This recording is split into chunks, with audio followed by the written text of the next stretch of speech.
Greetings and welcome to the 2013 Year in Review for Panama City Beach, Florida. In this short video, I'll give you an overview of the real estate activity for 2013 and talk a little bit about where things might be headed this year. To project where the market might be going, let's take a look at what happened last year, starting with vacant land, then housing, and finally condos. With the real estate market now being in a full-fledged recovery, new construction has really picked up, something we expect to continue throughout this year.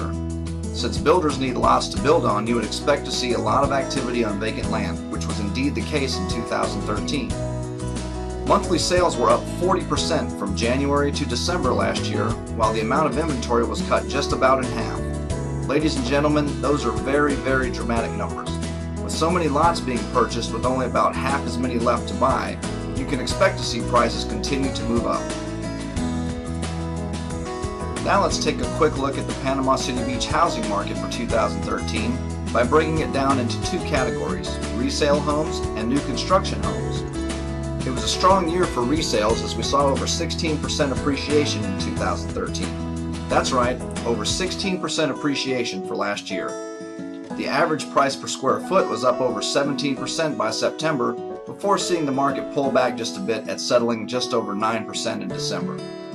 Homes are staying on the market for less time, down from 138 days in January to just 97 days in December, showing that buyers are out there buying, while inventory levels also moved down from almost a 10-month supply in January to 5.9 in August, softening a little to 8.18 in December. Anything over about an 8-month supply usually signifies a buyer's market, while 6 to 8 months is a more neutral market. So as you can see, there was a very dramatic move in 2013 from a pretty strong buyer's market towards a more healthy neutral market, even touching a bit of a seller's market in the third quarter. New construction picked up a bit in 2012 and really got on a run in 2013.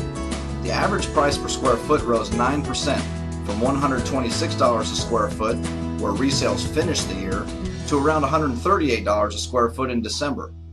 This market is in even more demand, with inventory having moved from around an 8-month supply, a pretty normal market, down to around a 4.5-month supply, showing us that sellers, or builders in this case, really have a strong position when negotiating contracts. It was a very, very good year for condos in general. Let's break them down into two groups, anything built before the year 2000 and then everything built after the year 2000. Older condos did well. These condos sold on average for $162 a square foot in January, rising to $187 a square foot in June, then peaking at $196 a square foot in November.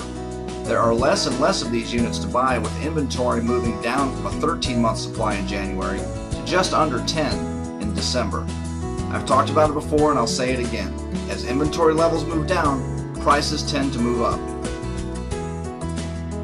Newer condos, those built after the year 2000, did very well, moving from an average sales price of $241,558 in January up over 16% to peak at $286,263 in July. Not surprising that things cooled off a bit after rental season, down to about $274,000 in November and settling at $259,000 in December. The average price per square foot was also up, of course, just about 8% from $207 a square foot to $224 a square foot by year end. Also, there is substantially less inventory in the condo market, down to around a 6.5-month supply from just over 9 in January.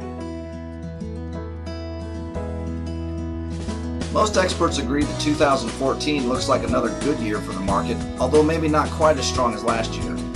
There was good news out of last month's Fed meeting that the Fed was looking to keep a lid on interest rates while beginning to taper bond purchases.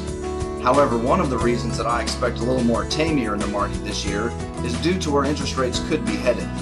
Take a look at where the so-called experts think rates will be going. Now, take a look at what this means to a buyer's actual purchasing power.